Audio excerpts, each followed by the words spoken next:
Lecture that you should watch as you finish section 3.4, and you also want to learn about sections 3.6 and getting into eventually 3.7 and then into chapter 4.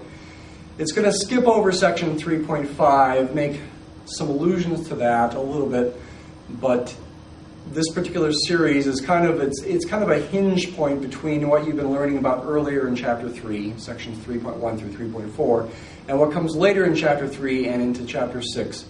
I'm going to focus on harmonic oscillators and also how harmonic oscillators are related to what you've learned about with eigenvalues and eigenvectors. Ultimately, also turning into learning about how they're related to something called the trace determinant plane. And later on in chapter 4, we'll talk about what are called the forced harmonic oscillators. So why don't we focus on the screen here now. The general form of the harmonic oscillator equation, as you've seen already, when you write it as a second order scalar equation, is the mass times the second derivative of y with respect to t, which I'll just write as y double prime, plus the damping coefficient times the derivative of y with respect to t, which I'll just write as y prime, plus the spring constant k times y itself, where again y is representing the displacement of the spring from equilibrium. That equals 0 on the right-hand side. The derivation of this formula comes from Hooke's law, from assuming the damping is proportional to the velocity, and from using Newton's laws and rearranging the equation. You can get it to look like this. It's homogeneous. The 0 on the right-hand side means there's no external forcing. When we move into chapter 4, that right-hand side will no longer be 0. It will be a function of t, and there will be some external forcing. That will definitely complicate things, but it is an important kind of case to consider.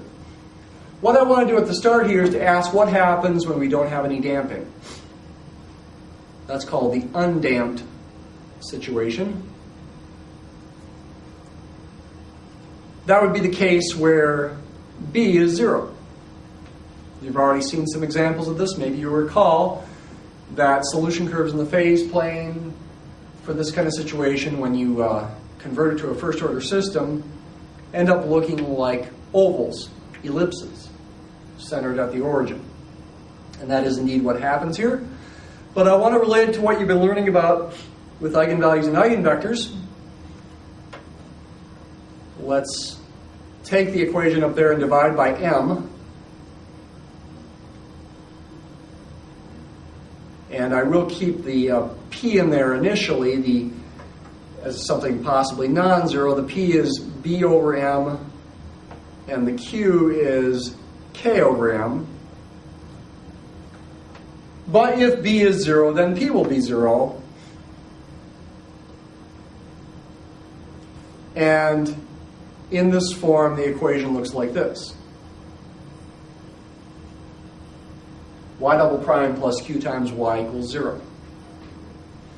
Doing the usual thing of introducing a new variable, v, to be the velocity,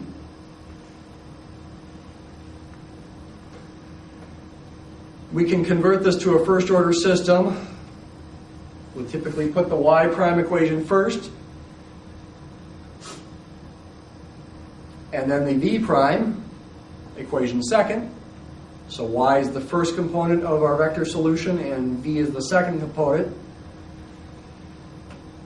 You've probably encountered that when you use HPG System Solver, it tends to be confusing because the x and y get messed up with how we're using them here. Y plays the role of x on HPG System Solver, and v plays the role of y. V prime is y double prime, which will be negative q times y. There it is as a linear system, and if we write it in vector form, if capital Y is the vector whose components are little y and little v, then we can write it as dy dt equals a certain matrix times y. That matrix, you got to be careful, will be 0, 1, negative q0 times y, where y is little y and little v. That's the vector capital Y. All right, so now we've got it in this form. We can relate it to eigenvalue and eigenvector computations that we've been doing. Our coefficient matrix A is what's labeled right here. Let's go ahead and calculate the tracing determinant. The trace of A is 0 plus 0, that's 0. And the determinant of A is 0 times 0 minus 1 times negative q. You get a determinant of positive q. These parameters here, the b, the m, the k, are positive, and therefore the p and the q are positive. This determinant will be a positive number. So you could write down the characteristic polynomial if you like. Lambda squared minus t lambda plus d. It's not necessary unless I ask you to write it down, because you can just jump to the formula for the eigenvalues, but I'll go ahead and write it down here anyway for extra emphasis. The t is zeros and the d is q, so this becomes lambda squared plus q. And in fact, you can see right away, by just thinking about that polynomial, set it equal to 0, and realizing that q is positive, you're going to get complex number roots. Let's go ahead and set that equal to 0. Sometimes you make three lines in your equal signs when you're setting it. Lambda squared is going to be negative q. So lambda is plus or minus the square root of negative q. Since q is positive, negative q is negative, and so this is really the plus or minus square root of a negative number. So the more common way to write that would be plus or minus I times square root of q. Think of negative q as negative 1 times q. The square root of negative 1 being I, and the square root of q being square root of q. So these are your eigenvalues. They're purely imaginary eigenvalues. What do we do at this point? At this point, with complex eigenvalues, you go ahead and you find the corresponding complex eigenvectors, or in fact, you can just find one of them. Since the eigenvalues are going to be complex conjugates, it turns out that their eigenvectors will also be complex conjugates, and you really can just focus on one of the eigenvalues.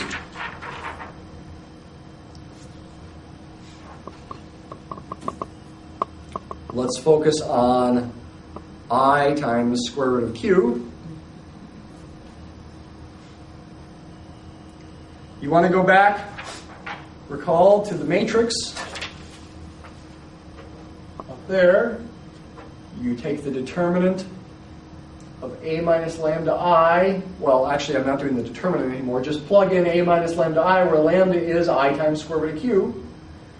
It only affects the diagonal entries because I, when I say a minus lambda I mean the identity matrix I. Replace the lambda with little I, the square root of negative 1, the imaginary unit, times square root of q. It only gets multiplied by the ones that are in the diagonal because there are zeros in the off diagonal. The upshot of that is that we're going to get a negative I square root of q there and a negative I square root of q there. And these off diagonal elements are going to stay as they are. So the corresponding system of equations is negative I square root of q times x plus 1 times y equals 0, and negative qx minus I square root of qy equals 0.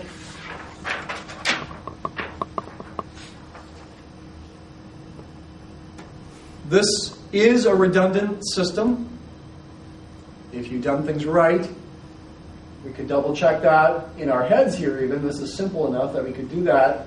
If I took this first equation and multiplied it by negative I times square root of q, When I multiply that times the y, I'll get the same y expression there. Negative I times square root of q times y. If I multiply negative I times square root of q times this thing, the x stays as it is.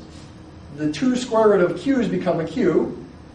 And negative I times negative I is the same as negative I quantity squared, which is the same as I squared, which is negative 1. And that's why we have the negative sign. So this really is a redundant system. So that's a way to make sure we haven't made a mistake. Let's take the first one and solve it for y in terms of x, like that. And that's going to give us an eigenvector, a complex eigenvector, where I can let x equal 1, and then y can be I times square root of q.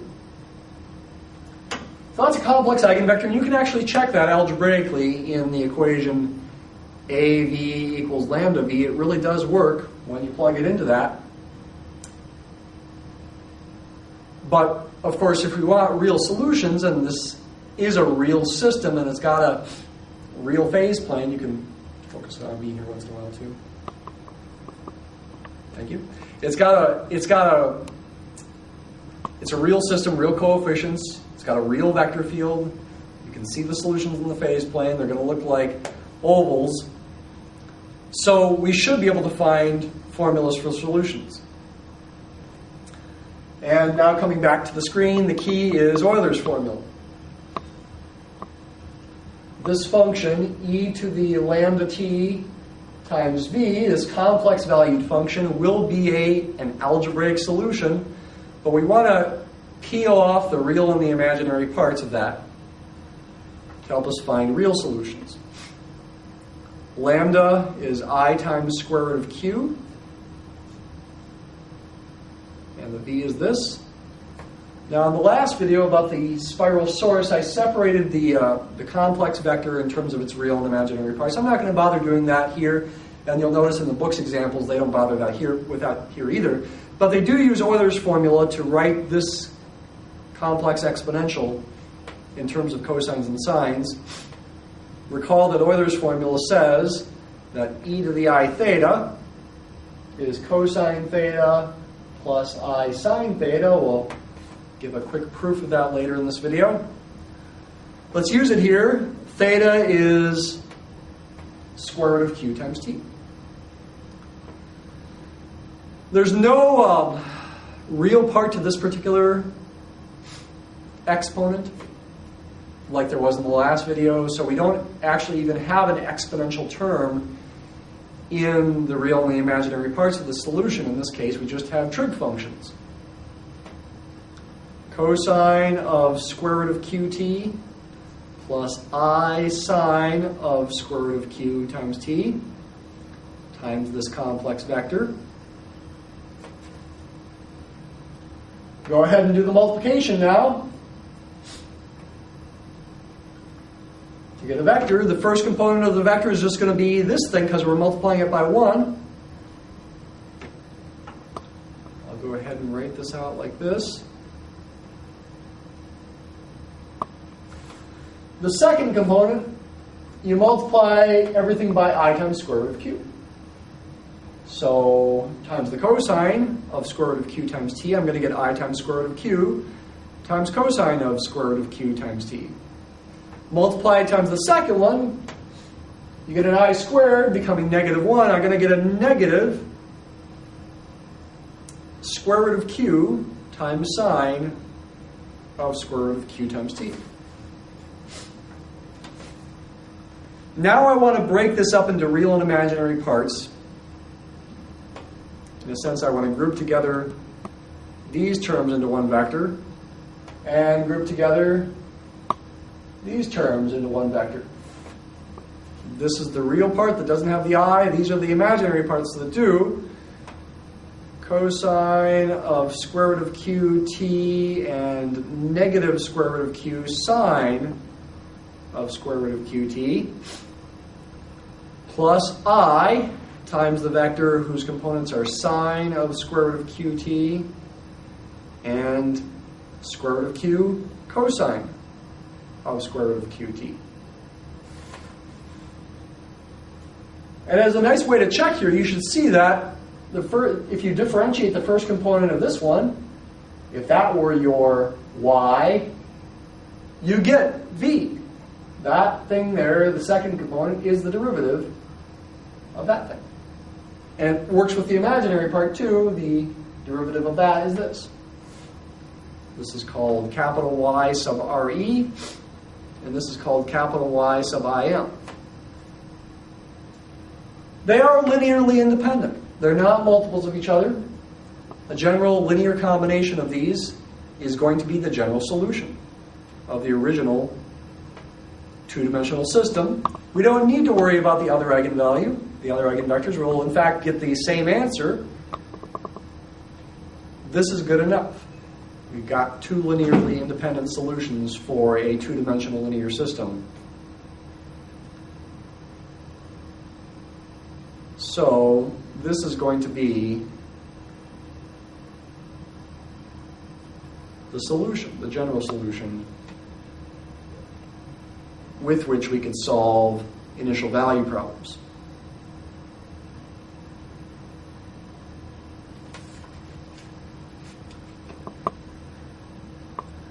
Okay?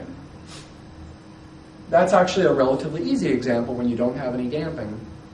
This turns out pretty simple, especially if Q were a perfect square.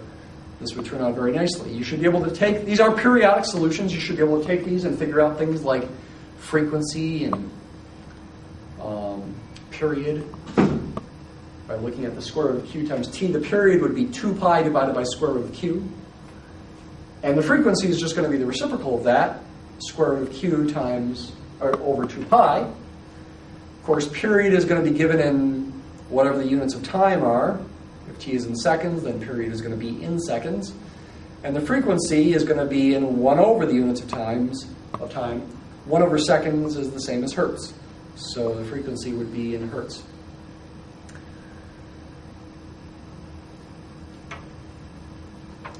What about, is this the only approach to this second order equation? You probably recall that sometimes with second order equations, back in chapter 2 for instance, we just guess an exponential solution right from the start. Let's look at the undamped case. That will give us the solution, and in fact it'll even give us the solution more quickly. Here is our undamped equation. If we guess y equals e to the st, plug it in, well, we've got to find its second derivative. By the chain rule, we get s squared e to the st, plug it in. S squared e to the st is the second derivative, plus q times the function, e to the st equals 0. You can factor out the e to the st, which is never 0. And you get that if e to the st is going to be a solution, then s squared is going to have to be negative q, and so s is going to be plus or minus I times the square root of q, just like with the eigenvalue-eigenvector approach. S is going to be the same as the eigenvalues before. You can then write down, from Euler's formula, a complex valued scalar solution, a scalar complex number, if you will. Taking one of these, like that one, using Euler's formula, you can write this, and you'll see in section 3.6, is what I'm really talking about now, that this is like a little y re for real, and this part without the I there, but next to the I, is like a little y im for imaginary part. If you take a linear combination of these, a scalar linear combination, you get the general solution of the second order equation thought of as a scalar function. That's got a lot of commonalities with what we've just done. In fact, if you take its derivative, which will equal the velocity, you'll get the same second components as before.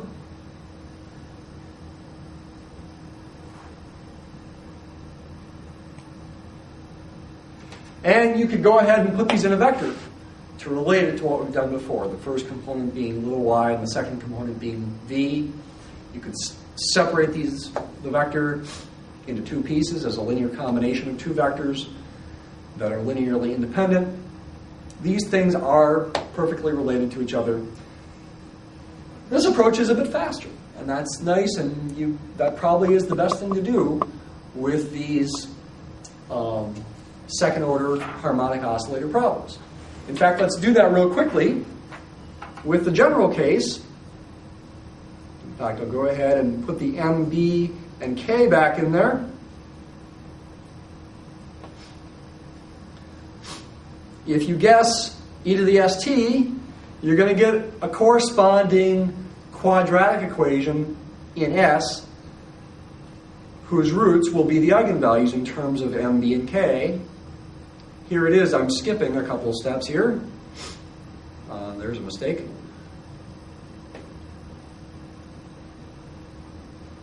Like this will be the quadratic equation. M times S squared plus B times S plus K equals 0. You should check that on your own if you're not convinced that you will get that quadratic equation by plugging in e to the st in place of y. And using the quadratic formula, you're going to get the roots in terms of M, B, and K that look like this. That's from the quadratic formula. Now, so this is something that's discussed in section 3.6, and it's also indicative of some things you're going to be doing in section 3.7, the title of which is called the trace determinant plane.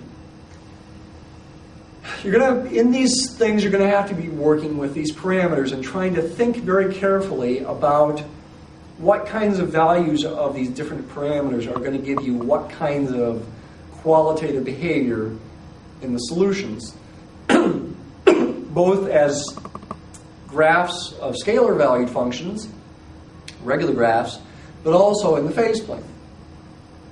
So let's come back up to the screen here and think what in the world is going to happen. Well, B equals 0 is the undamped case.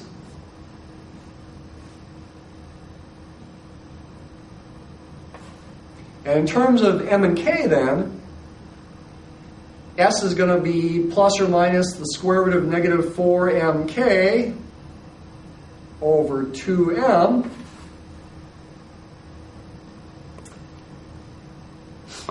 If you think about that a bit, you could write this thing as 2I square root of mk. 2I square root of mk, if you can't quite see that very well. The 2's will cancel. You can put the square root of m over m. You can make that a square root of m in the denominator. You can really write the eigenvalues in terms of m and k like this. Plus or minus I times square root of k over m. And if you think about it, k over m is the same as q. So this is really the same as before. That's supposed to be a k there, okay? Plus or minus I times the square root of k over m. You've got purely imaginary eigenvalues, which is going to lead to a phase plane where the origin is an equilibrium point, and you've got solution curves that go around the origin along ellipses. They're periodic solutions. In that case, the origin is called a center. That's also called an undamped oscillator, or simple harmonic oscillator. If B is non-zero, there are basically three kinds of things that can happen. They're based on whether or not you have a positive, negative, or zero term under the square root. If b is positive, it can still be the case that b squared minus 4mk is negative. That could still be true, especially if m and k are large relative to b. So if you don't have much damping, or if you've got really big mass and a really stiff spring, that's going to lead to this kind of case. That's called underdamped. Underdamped. And you're going to result in getting complex eigenvalues, because you get the square root of a negative number up here. You're going to get complex eigenvectors. You're going to use Euler's method, or Euler's formula, to derive the general solution. And unlike the undamped case, you will get eigenvalues that have non-zero real part. In fact, they will be a negative real part. In fact, negative b over 2m will be the real part of the eigenvalues. That's going to lead to not only trigonometric oscillations involved, but also, if you think about it, some exponential decay. And what happens is that the solutions, this is a YV plane, by the way, the solutions in the YV plane decay toward the origin. The origin is going to be a spiral sink in the underdamped case. A spiral sink. Solutions will oscillate infinitely often, in theory at least, and oscillate in toward the origin. You've got exponential decay along with the oscillations. If b squared minus 4mk ends up being bigger than 0, that's called overdamped. There, the b is relatively large compared to m and k. There's a lot of damping, which causes perhaps, well, definitely in this case, no oscillation in the solution, at least not a complete oscillation. You're going to get real eigenvalues. Turns out they will both be negative. You've got a negative b there for one thing, but also if you add square root of b squared minus 4mk, it's still not going to be enough to make the numerator positive, because b squared minus 4mk will have a square root that's less than b, because you're subtracting the 4mk in there. So you're going to get two negative eigenvalues, no trig functions as part of the general solution. You'll get two real eigenvectors, so two sets of straight line solutions, and just as far as a generic picture goes, you might get something like this. I'm just making this up. This is not necessarily definitely what happens in a particular example, but something like this. One of the eigenvalues is going to be, in general at least, I guess it will be the case in this case, will be closer to 0. Along the eigenvector for that eigenvalue that's closer to 0, the solutions will be tangent to that line of eigenvectors. And the solutions decay to 0 very rapidly without really much oscillation. That's overdamped. At the boundary between these two, that's called critically damped.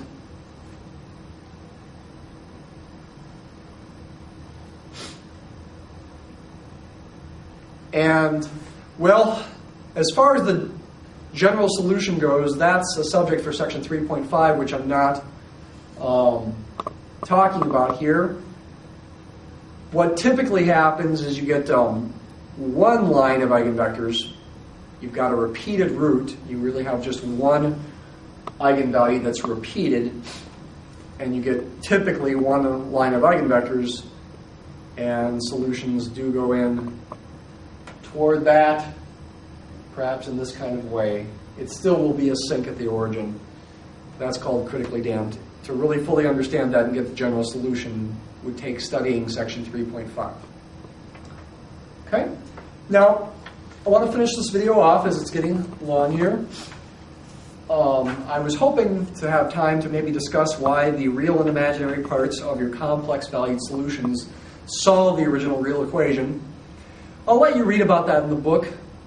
For example, you'll see it in section 3.4. Basically, It amounts to the fact that two complex numbers are going to be equal to each other if both their real parts are equal and their imaginary parts are equal. And that allows you to set up a system of equations that ultimately leads to the conclusion that the real and the imaginary parts are both real functions that solve the real equation. When I say imaginary part, I mean the part without the I, but it's next to the I, but it doesn't include the I. Let me finish off with a derivation of Euler's formula. This is kind of fun. I'll do it very quickly and you can just think about it on your own. It's all based on Taylor series for e to the x.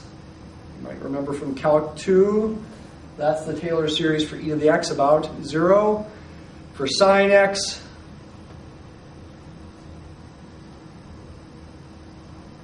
here's the pattern. You're looking at just odd powers and they alternate in sign. And for cosine x, you're looking at even powers that alternate in sign. Notice that these terms are also taken directly from the Taylor series for e to the x, and that's part of what makes this work. If I now use these series and, well, at least assume that I'm allowed to plug in I times theta into them, ultimately that's what makes it work out. So I'll go back up to the Taylor series for e to the x, and everywhere I see an x, I'll put an I theta.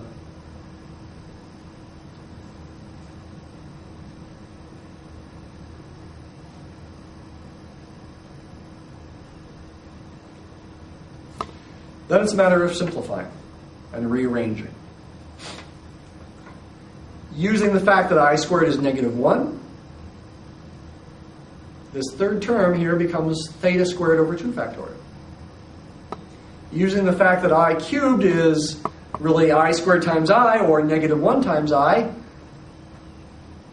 get a negative I times theta cubed over 3 factorial for that one. I to the fourth is really I squared squared, or -1 squared, which is back to +1. And this pattern continues. The next term is going to be, let me go ahead and write that down. It'll be I theta to the fifth over 5 factorial. I to the fifth turns out to be I, amazingly enough, etc. Rearrange things. Group the even powers of theta together. Here they are. Group the odd powers together. The odd powers all involve an I. You can factor the I out.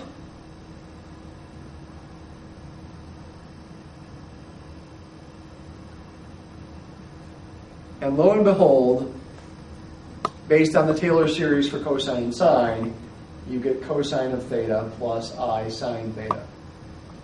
So if you at least believe that you can be allowed to plug in I times theta into this Taylor series, and that you do get a convergent series even though the I is in there, and if you believe that you're allowed to rearrange this infinite series into the sum of two other infinite series, if you believe those things, then this proof is actually very easy. Proving those things, that you're allowed to do this and do the rearrangement, it takes a little bit more advanced math, but it's actually not too hard in the big scheme of things either.